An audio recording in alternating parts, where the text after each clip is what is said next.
Customs Memorandum Order Number 22-2010 or the Revised Customs Port Operations Manual Administrative Provisions. Section 1 Base Service Section or Equivalent Office. The Base Service Section is in charge of boarding formalities and the entrance and clearance of foreign vessels. It supervises and implements security measures in the discharging or loading of import or export shipments, as well as the incoming or outgoing crew, passengers, and visitors on board such vessels. The Base Service Section shall be headed by a chief, who shall have direct supervision and control over all personnel therein.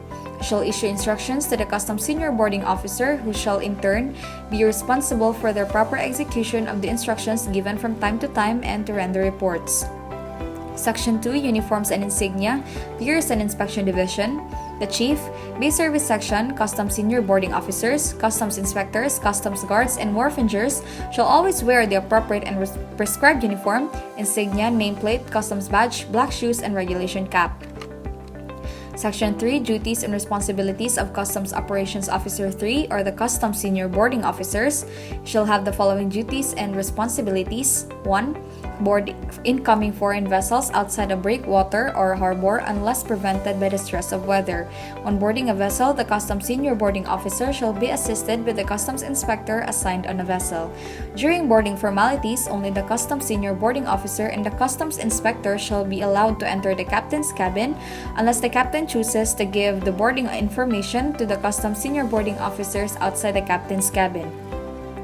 2. Obtain the master of a vessel the necessary information as required in BOC OPM Form Number 15. 3. Seal sea stores in the presence of the ship's officer and the customs inspector assigned on board. Under penalty of law, the customs seal so affixed shall not be broken while the vessel is within the jurisdictional limits of the Philippines except when the vessel is in port and only upon written application to withdraw supplies signed by the master and approved by collector of customs of his duly authorized representatives. Only the Customs Senior Boarding Officer, in the presence of the Customs Inspector, may break the seal and allow the withdrawal of such quantities as may be authorized and reseal the sea store compartment after such withdrawal. 4. See to it that all Customs Inspectors and Customs Guards on duty are on their proper prescribed uniforms. 5. See to it that a Customs Inspector or Customs Guard assigned to a vessel is provided with the necessary stationery and supplies. He shall also see to it that customs inspectors have a copy of the Tariff and Customs Code of the Philippines and a manual for port operations. B. Report of Customs Senior Boarding Officers. 1. Upon his return from an official trip in the Bay, the Customs Senior Boarding Officer shall transmit to the Chief all reports, entries, and other documents delivered to him by the master, agent, or the Customs Inspector assigned on board vessels. 2. He shall prepare and submit his trip report on BOC OPM Form Number 15 to the Chief, Base Service Section, and make reports of any deviation from the assignment order issued to the Customs Inspectors and Customs Guards. Section 4 Duties and Responsibilities of Customs Operations Officer 1 or the Customs Inspectors. He shall have the following duties and responsibilities. 1.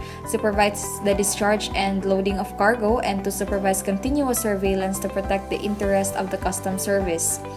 2. Be responsible for the proper disposal of all cargo and stores on board vessels under their charge. It is their duty to see that no cargo or stores of any description are discharged from or received on the vessel without authority from the Collector of Customs or his authorized representative. 3. Represent the Customs Service in his official relations with the passengers, ship's officers, owners, agents, and consignees and should see to it that the dignity of the service is not impaired. 4. Stay in the vessel to which he has been assigned until he is relieved by proper authority except as hereinafter provided, or it be necessary in the interest of the service that immediate action be taken. 5. Honor any order, request, or permit of any description only from the following named officials. A. Commissioner of Customs or Deputy Commissioner of Customs. B. Collector of Customs or Deputy Collector for Operations. C. Chief or Assistant Chief, Piers and Inspection Division. D. Chief, Base Service Section. E. Customs Senior Boarding Officers. 6. Endeavor to work in harmony at all times with customs employees of other divisions and with the immigration officers on board with respect to the enforcement of immigration laws, rendering assistance to those officials in the performance of their duties. 7. Cooperate with quarantine authorities in the enforcement of port quarantine regulations promulgated by the Bureau of Quarantine and shall give effect to the same. 8. Familiarize themselves with the provisions of the Tariff and Customs Code of the Philippines as amended. 9. Refer the matter to the Customs Senior Boarding Officer or Chief for decision in case he is in doubt as to the proper action to be taken. B. Specific duties upon assuming charge of vessel. 1. It shall be the first duty of a customs inspector upon assuming charge of a vessel, especially a passenger vessel, to immediately assign a customs guard at each accommodation ladder or gangway with the instruction not to allow persons to board the vessel without a written pass, excepting the stevedores to attend to the discharging or loading of cargoes. 2. The customs inspector shall instruct customs guards assigned on the gangway to conduct body searches, if necessary, on all persons boarding or disembarking from the vessel. 3. While the vessel is docked at the pier or wharf, the customs inspector shall make periodic inspection to ascertain that all ropes and cables from vessel to dock are provided with rat guards and that adequate safeguards are employed, such as the covering of the holes through the ropes and cables pass. 4. If the vessel docks at night, the customs inspector shall require proper lighting at the gangway. C. Relationship of customs inspectors with customs guards under his supervision. 1. The customs inspector shall see to it that the customs guards assigned on the vessel are in complete uniform and present a neat and clean appearance. 2. He shall report to the customs senior boarding officer on duty the unexplained absence of any customs guard assigned to him. 3. An efficiency report for customs guards shall be submitted by the customs inspector for each vessel of which he is in charge. Customs guards who are incompetent, negligent in the performance of their official duties, or guilty of disobedience shall be the subject of a special informal report which shall be submitted with the efficiency report. 4. He shall maintain a logbook to keep a record of events during his tour of duty to include customs guards sent ashore or to another vessel on official business, specifying the following: A. Time of departure.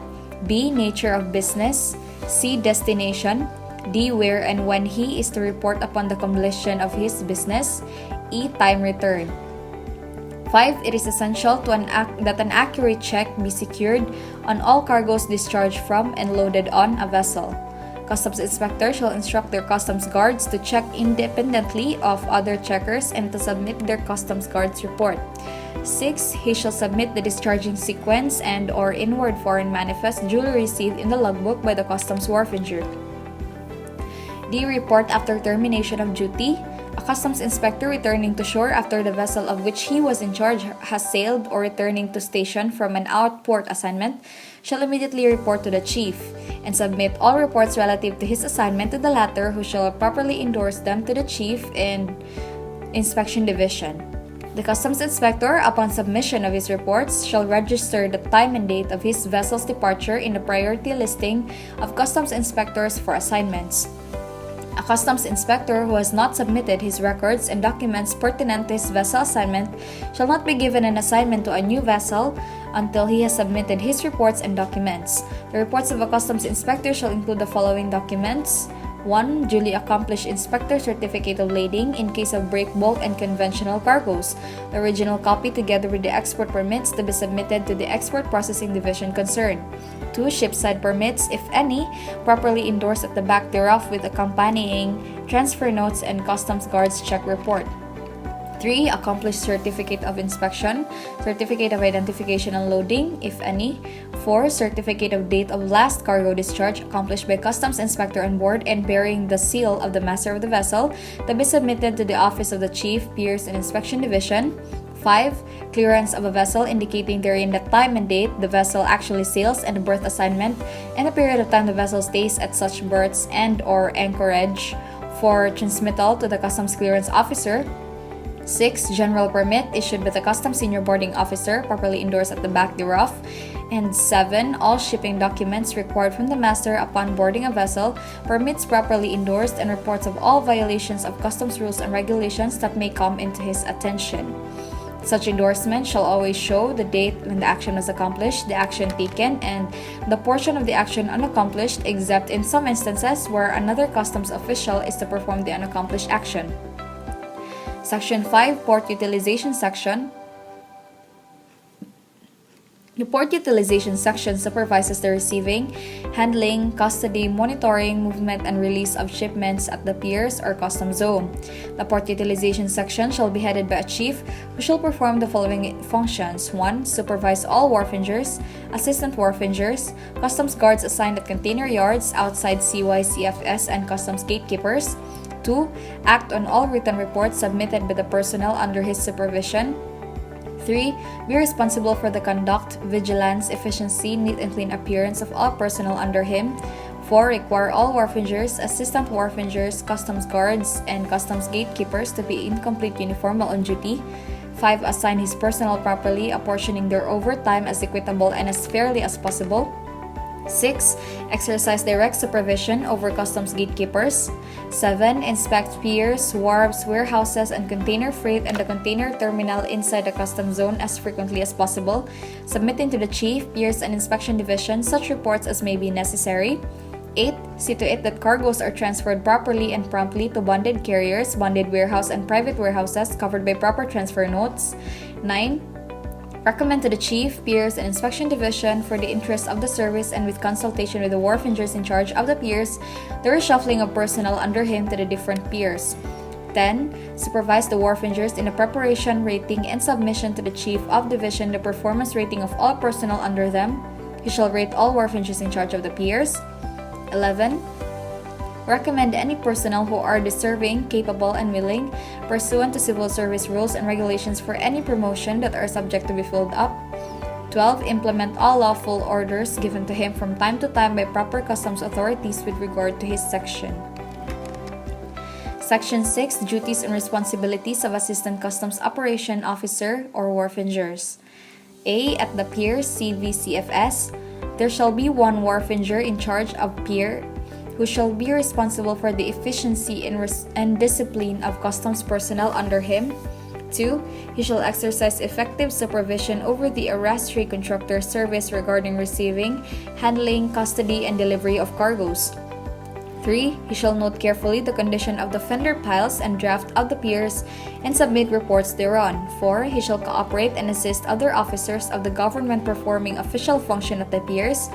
5. He shall supervise the cleaning of the pier and see to it that garbage and obnoxious cargoes are disposed of and promptly and properly. 6. He shall cooperate with and assist the Enforcement and Security Service or ESS in maintaining peace and order at the pier, including the exclusion of unauthorized persons inside a pier, shed, or warehouse and premises. 7. He shall recommend the transfer and shifting of cargoes from pier to pier only to government-bonded warehouses inside and outside the customs premises. 8. He shall process delivery permits and other types of customs permits vis-a-vis the official receipt or statement of settlement of duties and taxes issued by the Formal or Informal Entry Division prior to the release of cargo. 9. He shall, or through his authorized representative, accept delivery permits and other types of customs permits officially hand-carried by official messengers of the Bureau and shall properly distribute the same to concerned shed or warehouse wharfinger where the cargoes are stored.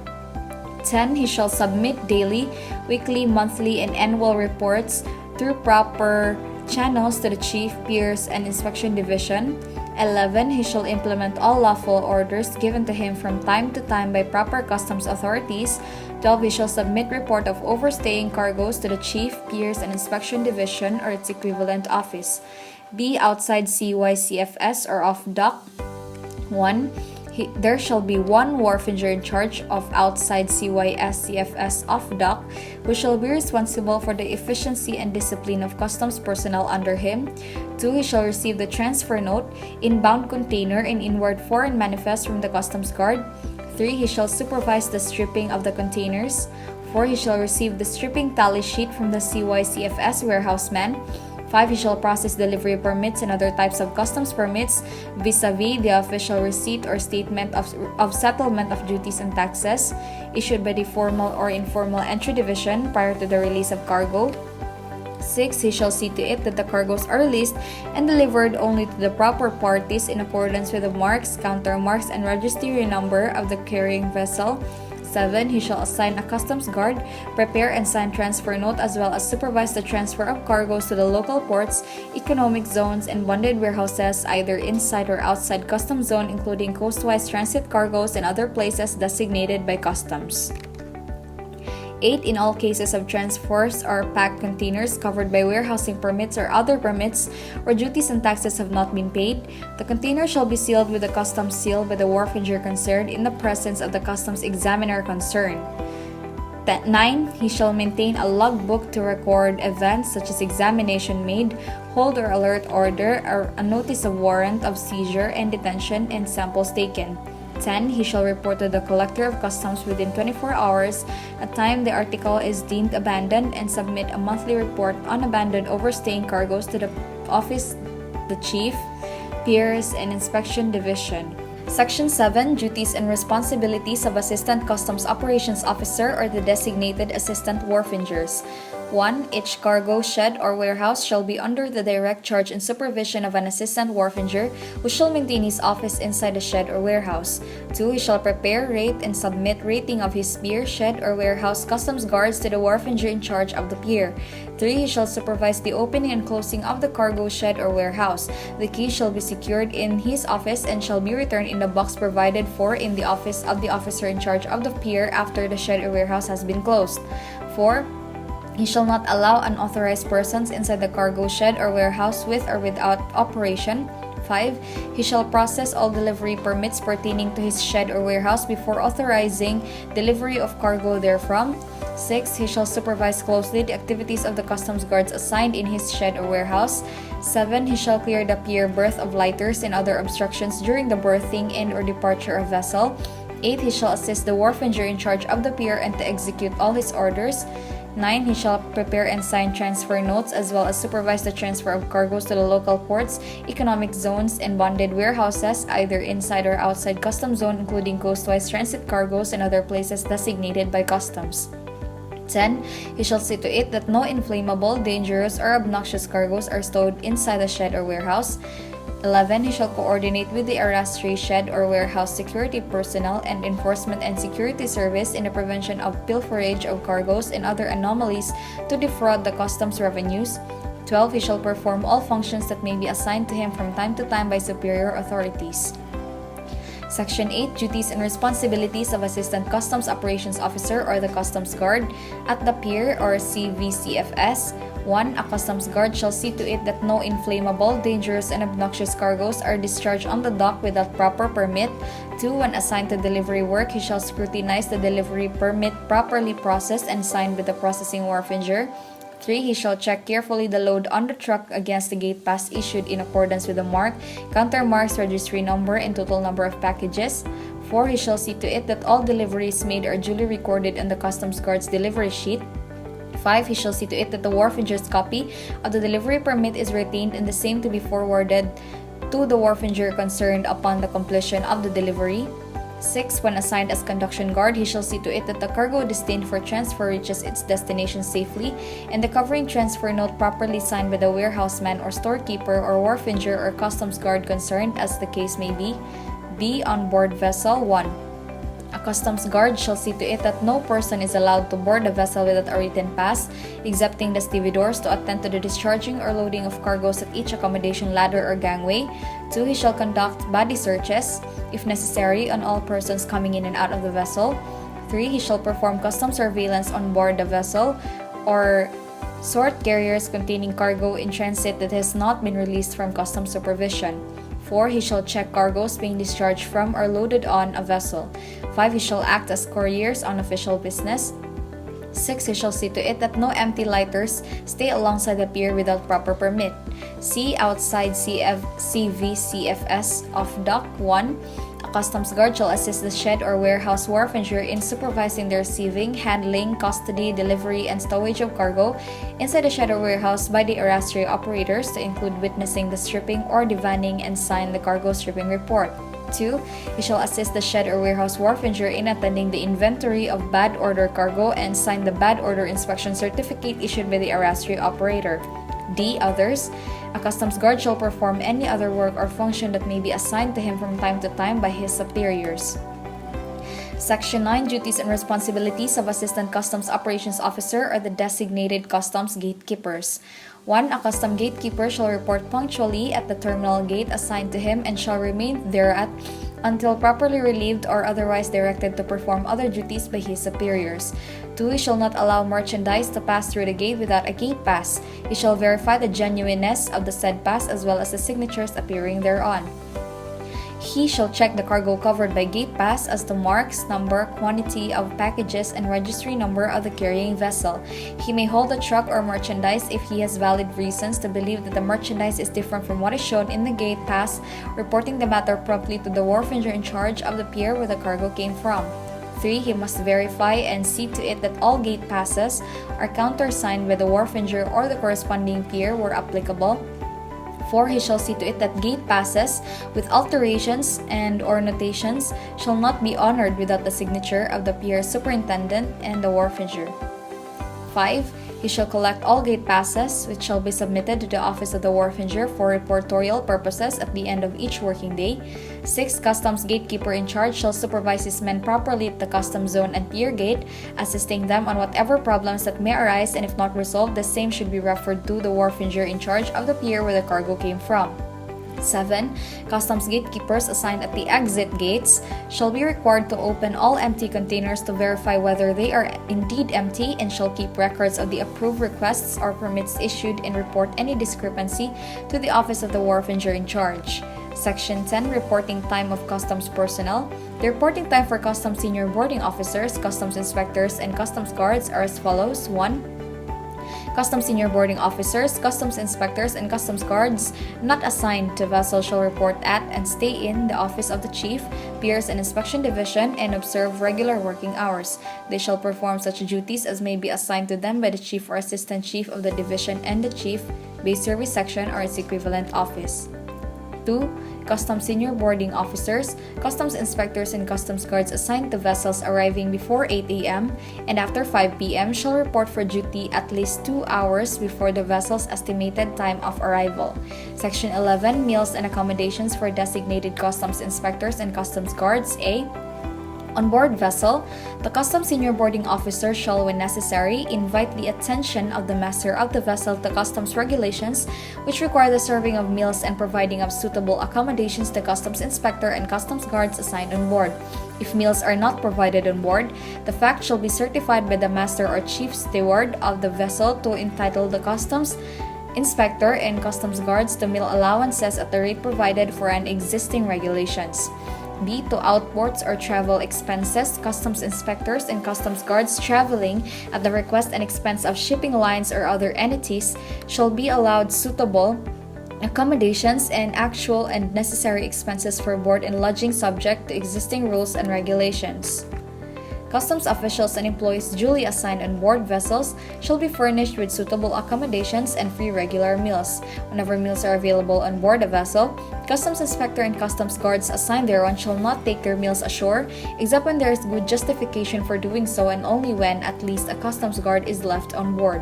While traveling on official business, they shall be allowed suitable, actual, and necessary transportation expenses, depending not only in the class and type of transportation used, but also on the circumstances of time and place. They shall, however, use the most reasonable and expeditious means of transportation available, whether by land, water, or air, to and from their destination. Where established and regular common carrier transportation services are available, such services shall be utilized whenever possible. The hire of special conveyance will be allowed only in extreme cases of emergency and where conveniently scheduled common carrier service is not available. Section 12, Leave of Absence. Application for vacation leave shall be filed and approved before such leave of absence is enjoyed by any officer or employee, unless prevented by unforeseen circumstances beyond his control. Application for sick leave shall be filed within 2 days after return to duty, and if in excess of 3 days, shall be supported by a medical certificate. Any officer or employee detained by causes beyond his control and unable to report for duty at the prescribed hour of reporting must notify the office in which he is employed at that effect within 2 hours, if practicable, of such prescribed hour on the first day of absence. Absence from duty without proper permission will be cause for disciplinary measures unless satisfactorily explained.